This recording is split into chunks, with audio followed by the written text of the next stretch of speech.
Welcome to the market money magnet guys.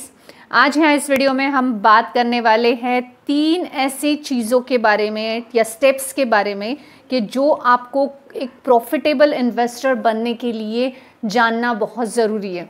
There are so many things to know before becoming a profitable trader, but ये 3 चीज़ें रफली आपको definitely consider करना है किसी भी स्टॉक में एंटर करने के वक्त।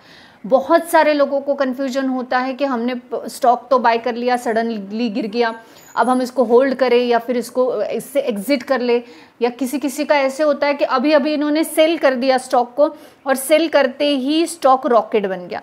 तो ऐसे वक्त में हम हमेशा कंफ्यूज होते हैं कि अगर स्टॉक हम बाय तो कर लेते as the purpose of the long term investment, but उस वक्त अगर थोड़ा भी स्टॉक में फ्लक्चुएशन होता है तो हम लोग बहुत टेंशन में आ जाते हैं कि हमने सही डिसीजन लिया है या गलत। तो ये कन्फ्यूजन ना हो इसके लिए आपको 3 चीज़ें रफली क्यों ना हो ये डेफिनेटली बिफोर बाइंग स्टॉक्स के याद रखनी है या देखनी है। ये 3 चीज़ें आपको कंसिडर करनी ही है, क्योंकि अगर ये 3 चीज़ें आप कंसिडर नहीं करते हो तो जब भी स्टॉक बाय करने के बाद अगर करेक्शन में आता है तो फिर आप डर जाओगे और ऐसे टाइम पे पैनिक होकर रॉन्ग डिसीजंस लोगे। तो इस वजह से ये सब हमारे साथ ना हो। हम सिर्फ रफली 3 चीज़ें यहाँ देख रहे हैं। जैसे मैंने पहले भी बोला, there are so many things to consider before buying stock, but रफली you have to check, you must check this 3 things. जो सबसे पहली चीज़ है जो आपको कंसिडर करना चाहिए वो है business. Invest in business you understand. आपको जो बिजनेस समझ में आता है ऐसे ही बिज़नेस में आपको जो है इन्वेस्ट करना है। बहुत सारे लोगों को बिज़नेस का कोई आइडिया ही नहीं होता और फिर वो इन्वेस्ट करने के बाद उस चीज़ में ये समझ नहीं पाते कि अब ये स्टॉक में अगर करेक्शन आया है तो इस करेक्शन को हम किस तरह हैंडल करें। क्या एग्जिट करना है, क्या वेट करना है, या फिर हम लोगों को इसमें से बिल्कुल एज इट इज़ हमें ऐड ऑन करना है करेक्शन में। ये चीज़ें वो समझ नहीं पाते। तो हमें जो बिज़नेस समझ आते हैं, जैसे अगर मैं एक मेरा पर्सनल एग्जांपल दूं तो मैंने एक स्टॉक बाय किया था, वो रिन्यूएबल एनर्जी से रिलेटेड था। I was buying that stock when it's on around 10 rupees, और फिर बाद में प्रॉब्लम कंपनी की ऐसी हुई कि ये रिन्यूएबल एनर्जी आफ्टर कोविड के कि ये स्टॉक्स जो हैं ये मुझे 2 रुपये के आसपास देखने को मिला। अब 2 रुपये का स्टॉक, अब मैंने तो 10 पे बाय किया, अब 2 रुपये पे मैं इसको एग्जिट कर लेना चाहिए, जो कि most of the people exit करते हैं। लेकिन उस वक्त मुझे पता था कि रिन्यूएबल एनर्जी का फ्यूचर बहुत अच्छा है और जो भी रिन्यूएबल एनर्जी के उनके पास पावर प्लांट्स है ये भी बढ़िया है, और आने वाले समय में ये स्टॉक जो है डेफिनेटली ग्रो करेगा और उस वक्त मैं इसको जो है सेल करूँगी। आज वही स्टॉक जो है 45 रुपीज़ के आसपास ट्रेड कर रहा है, and that stock was giving me a fantastic return still now, but still I am not selling it, क्योंकि मुझे पता है रिन्यूएबल एनर्जी का बिजनेस आगे अच्छा चलेगा। अब साथ ही साथ पावर सेक्टर से रिलेटेड, नॉट ओनली रिन्यूएबल का स्टॉक था, there are 2-3 things add on this stock. तो पावर सेक्टर से रिलेटेड का स्टॉक जो है उसने, अब मुझे पावर सेक्टर का नॉलेज था तो वो स्टॉक जब 10 से 2 पे आया तब भी मैंने उसको होल्ड किया। लेकिन अगर हमको वो बिजनेस का आइडिया ही नहीं है तो हम ऐसे स्टॉक्स में से पैनिक होके एग्जिट कर लेते हैं। तो ये गलती नहीं होनी चाहिए। बहुत से लोगों को बहुत से सेक्टर का आइडिया नहीं होता है फिर भी वो बाय कर लेते हैं स्टॉक। तो ऐसे स्टॉक्स को बाय करने से आपको अवॉइड करना है। आपको अगर ऐसा कोई है भी नया सेक्टर तो हमें उसका नॉलेज लेना चाहिए। जैसे एआई सेक्टर है, अभी एआई के स्टॉक्स जो है इनके ऊपर अगर आप चाहते हो कि आपको एआई के कुछ अच्छे स्टॉक सिलेक्टेड चाहिए तो आप मुझे एआई कमेंट कीजिए, हम एआई के ऊपर एक स्पेशल स्टॉक्स का सिलेक्शन लेकर आएंगे। अब एआई का जो सेक्टर है इसका बहुत से लोगों को नॉलेज अगर नहीं है और फिर भी वो इमीडिएट उसमें एंटर करेंगे तो उसका फ्यूचर कैसा है ये आपको पता नहीं होने की वजह से आप पैनिकली एग्जिट कर लोगे। तो कोशिश करना, एक तो बिजनेस जो आप देखेंगे वो स्ट्रांग होना चाहिए, फ्यूचर ओरिएंटेड होना चाहिए। दूसरा तो बिजनेस फ्यूचर ओरिएंटेड होने के साथ साथ उसमें दम होना चाहिए। ऐसा नहीं है कि आज ठीक है फ्यूचर में भी ठीक रहेगा, आज से 10 साल का टारगेट देख के बिजनेस में आपको एंटर करना है। और तीसरा, जो बिजनेस समझ आए उसी में एंटर कीजिए। जो बिजनेस समझ ना आए पहले उसकी रिसर्च कीजिए और फिर एंटर कीजिए। अब जो दूसरी बात है जो आपको याद रखनी है, जो मोस्ट ऑफ द, मैं बोलती हूँ 90% लोग जो नए नए बिगनर्स आते हैं ना स्टॉक मार्केट में, वो ये गलती करते ही करते हैं कि वो स्टॉक प्राइस देख के स्टॉक को बाय करते हैं। कभी भी स्टॉक का प्राइस देख के आपको बाय नहीं करना है।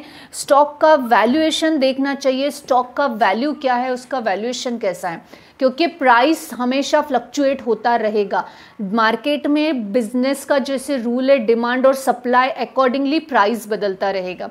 हमने बहुत बार देखा है प्राइस को मैनिपुलेट भी किया जाता है। हम देखते हैं बहुत बार कि जो स्टॉक के प्राइस को देख के बाय या सेल कर देता है वो डेफिनेटली वहाँ पे पछताता है, क्योंकि स्टॉक का प्राइस, कितने स्टॉक आपको देखने को मिलेंगे जो कम प्राइस पे देखने को मिलते हैं लेकिन फंडामेंटली बहुत स्ट्रांग है, और कितने स्टॉक आपको ऐसे देखने मिलेंगे कि जो फंडामेंटली पूरे कोलैप्स है लेकिन प्राइस उनकी 600, 700, 800 रुपए से भी ऊपर देखने को मिलती है, कुछ तो उससे भी ऊपर 2-2.5 हज़ार के भी देखने को मिलते हैं। अगर आप मदरसन सुमी की बात कर लेंगे तो मदरसन सुमी 100-150 रुपये में आएगा, लेकिन फंडामेंटली बहुत ही स्ट्रॉन्ग स्टॉक हमें देखने को मिलता है। तो ऐसे आपको प्राइस नहीं देखना चाहिए, आपको वैल्यूएशन देखना चाहिए कंपनी का। Valuation in the sense fundamentally कैसी है, बिजनेस कैसा है, और इस स्टॉक में इन्वेस्ट करने के बाद कितने साल में कितने रिटर्न्स आपको बन के मिल सकते हैं। मोस्ट इंपॉर्टेंट, रिटर्न्स हमेशा आपको जो है स्टॉक के परफॉर्मेंस पे मिलेंगे, तो रिटर्न्स को ऑलवेज कंसिडर नहीं करना है, लेकिन प्राइस को कंसिडर। बहुत सारे लोगों का मुझे कमेंट होता है कि कम, मैंने जो पेनी स्टॉक्स है वो सजेस्ट कर कीजिए, 10 रुपीज़ वाले, 50 रुपीज़ वाले। देखिए ऐसे बहुत सारे स्टॉक्स आपको मिलेंगे जो 10 रुपीज़ 50 रुपीज़ में आपको मिल जाएंगे, लेकिन क्या उनका वैल्यूएशन उस लायक भी है? मैं बहुत बार ऐसे रिस्क वाले स्टॉक्स भी आपको बताती हूँ कि जो आपको एक सीसीडी के पैसों के इतना आपको ले लेना है और छोड़ देना है, लेकिन वो स्टॉक में भी कुछ ना कुछ वैल्यू होती है। अगर स्टॉक में वैल्यू नहीं है तो उस स्टॉक में हमारा 10 रुपये इन्वेस्ट करना भी गलत है। हार्ड एंड मनी है, 1 रुपया भी इन्वेस्ट नहीं करना है। प्राइस देख के कभी भी किसी भी स्टॉक में एंटर नहीं करना है, हमेशा स्टॉक का वैल्यू देखना है। स्टॉक का वैल्यू क्या है, वैल्यूएशन क्या है, फंडामेंटल्स कैसे हैं, फिर ही स्टॉक्स में जाना है।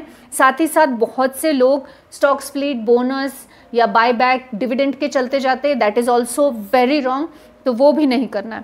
Third and the most important thing, हमेशा याद रखिए, प्रॉफिटेबल कंपनी को सिलेक्ट कीजिए। अगर आप चाहते हैं कि आप अपने जो भी इन्वेस्ट किया है, बहुत से लोग आज जो हैं अपने बच्चों के नाम से, जिनके छोटे बच्चे हैं, अभी अभी हुए हैं, वो उनके नाम से स्टॉक्स में इन्वेस्ट करते कि जब वो बड़े हो जाएंगे तो उनके एजुकेशन के लिए या उनके फ्यूचर के लिए पैसा उनके पास होना चाहिए। लेकिन वो तभी पॉसिबल होगा जब आप प्रॉफिटेबल कंपनियों की तरफ जाएंगे। अगर आपको एक लॉन्ग टर्म के लिए एक स्टेबल इनकम चाहिए, एक प्रॉफिटेबल इन्वेस्टर बनना है, तो आपको डेफिनेटली प्रॉफिटेबल कंपनियों की तरफ जाना चाहिए। अगर आप लॉस मेकिंग कंपनी है या हमने लॉजिकली कहीं से सुना, कहीं से टिप्स मिली और हमने इन्वेस्ट कर दिया, ऐसी कंपनियां लॉस में ही जाएगी। लेकिन अगर हमने प्रॉफिटेबल कंपनियां चूज़ की तो आने वाले समय में वो अपना स्टैंडर्ड को मेंटेन करने के लिए क्यों ना हो, वो प्रॉपर परफॉर्मेंस करेगी। अब ऐसे में ओवर जो एक स्टैंडर्ड सेट हो गया है, ऐसी कंपनियों की तरफ अगर हम जाएंगे, जैसे टाटा की ELXC जो कंपनी है, अगर हम उसकी तरफ जाएंगे तो वो ऑलरेडी एक स्टैंडर्ड के ऊपर चली गई है, वो अभी कितना ही प्रॉफिट देगी। तो उस तरह से हमें जो है एक लॉन्ग टर्म के लिए इन्वेस्ट करना है, हमें प्रॉफिटेबल कंपनियों की तरफ जाना चाहिए, ना कि हमें ऐसी कंपनियां देखना है जो एक mid cap, small cap type की है, जो ऑलरेडी स्ट्रगल कर रही है अपने फंड मैनेज करने के लिए, डेब्ट क्लियर करने के लिए, या अपना सेल्स ग्रो करने के लिए, रेवेन्यू ग्रो करने के लिए। अगर हम ऐसी कंपनियों में जाएंगे तो हमारा पोर्टफोलियो कभी भी प्रॉफिटेबल नहीं बनेगा। अगर आपको प्रॉफिटेबल पोर्टफोलियो चाहिए तो प्रॉफिटेबल कंपनियां भी ढूंढनी पड़ेगी। प्रॉफिटेबल कंपनियां कैसे ढूंढते हैं, तो ये आपको पूरा फंडामेंटल एनालिसिस करने के बाद समझेगा, कंपनी का पूरा बिजनेस स्टडी करने के बाद डेफिनेटली समझ में आएगा। अगर आपकी नज़र में कोई ऐसी कंपनी है कि आप चाहते हो कि इसका एनालिसिस आपको चाहिए, तो आप मुझे कमेंट सेक्शन में ज़रूर सजेस्ट कीजिएगा, मैं उस पर एक वीडियो डेफिनेटली लेके आने की पूरी कोशिश करूँगी। तो हमने जो अभी 3 चीज़ें देखी हैं, ये 3 चीज़ें स्टॉक मार्केट में इन्वेस्ट करने के बाद या इन्वेस्ट करने के पहले डेफिनेटली बिगिनर्स को भी और प्रो इन्वेस्टर्स को भी सोच लेनी चाहिए, कंसिडर कर लेनी चाहिए। अगर आप चाहते हैं कि आपके जो भी बच्चे हैं या छोटे कोई है, दोस्तों के बच्चे हो या फैमिली में बच्चे हो, उनके नाम से आप एक पोर्टफोलियो क्रिएट करना चाहते हो, और उस पोर्टफोलियो में किस तरह के या कौन कौन से पर्टिकुलर स्टॉक्स हम रख सकते हैं कि आज से 10 साल बाद या 15 साल बाद उनको एक अच्छे रिटर्न्स बन के मिले, इस पर हम एक वीडियो बना कर लाए, तो डेफिनेटली आप मुझे जो है पोर्टफोलियो एक मैसेज कीजिएगा और उसके ऊपर हम एक वीडियो बनाएंगे, जिसके चलते आज से 10 से 15 साल के टारगेट में हम ऐसे 10 स्टॉक या 5 स्टॉक्स लेकर आएंगे जो कि आप एक इंडिविजुअल पोर्टफोलियो क्रिएट करके अपने बच्चों के नाम पर बना सकते हैं कि आज से 15 साल बाद वो प्रॉफिटेबल इन्वेस्टर बन पाए। तो this information is only for the educational purpose. I hope this information is informative for you. Thanks for watching.